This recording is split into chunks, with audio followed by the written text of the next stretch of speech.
शहर के एक कोने में आरव रहता था।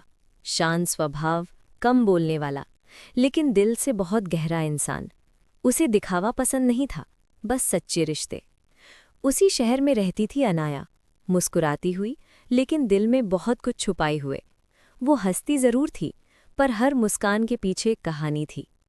दोनों की पहली मुलाकात कोई फिल्मी सीन नहीं थी, बस एक साधारण सी शाम, बारिश, बस स्टॉप और दो अजनबी।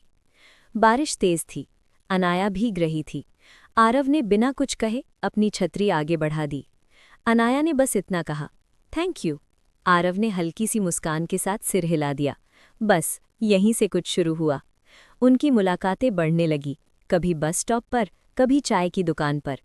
आरव कम बोलता था, लेकिन जब अनाया उदास होती वो बस पास बैठ जाता। अनाया ज्यादा बोलती थी, लेकिन जब आरव चुप होता वो भी चुप रहना सीख जाती। उन्हें एहसास भी नहीं हुआ कि वो एक दूसरे की आदत बन चुके थे। आरव का ख्याल रखना, अनाया का पसंदीदा चाय कम चीनी वाली।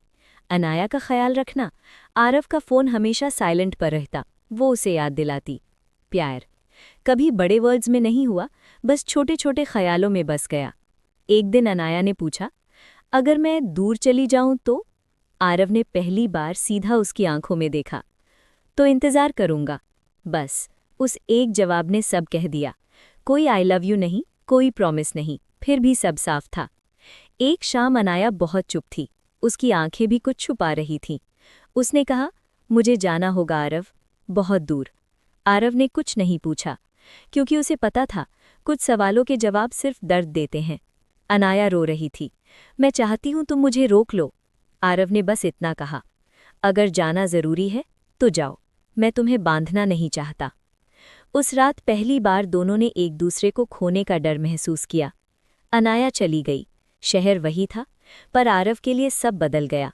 वो वही चाय की दुकान, वही बस स्टॉप, सब कुछ था, बस अनाया नहीं। कभी कभी फ़ोन आता, कभी महीनों तक सन्नाटा। अनाया भी खुश दिखने की कोशिश करती, पर हर कॉल के बाद उसकी आंखें नम हो जाती। दोनों अलग थे, पर दिल वहीं अटका हुआ था। समय बीतता गया, फ़ोन कम होते गए। एक दिन आरव ने आखिरी मैसेज भेजा, अगर खुश हो तो जवाब मत देना। कोई जवाब नहीं आया। उस दिन आरव ने मान लिया, शायद कहानी यही खत्म हो गई। एक साल बाद उसी बस स्टॉप पर आरव खड़ा था। बारिश फिर हो रही थी, और तभी एक जानी पहचानी आवाज़, छतरी आज भी शेयर करोगे? आरव पलटा। अनाया सामने खड़ी थी, वही आंखें, वही एहसास। दोनों कुछ देर चुप रहे। फिर अनाया बोली, मैं अधूरी लौट आई हूं, अगर अब भी इंतज़ार बाकी हो। आरव ने पहली बार उसका हाथ थामा।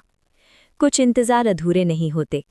बारिश गिर रही थी, लेकिन अब ठंड नहीं लग रही थी, क्योंकि कुछ कहानियां दूरी से ख़त्म नहीं होती, बल्कि और मजबूत हो जाती हैं। अगर आपने अभी तक चैनल को सब्सक्राइब नहीं किया है तो जल्दी कर दो, और हाँ, लाइक भी कर देना। Thank you.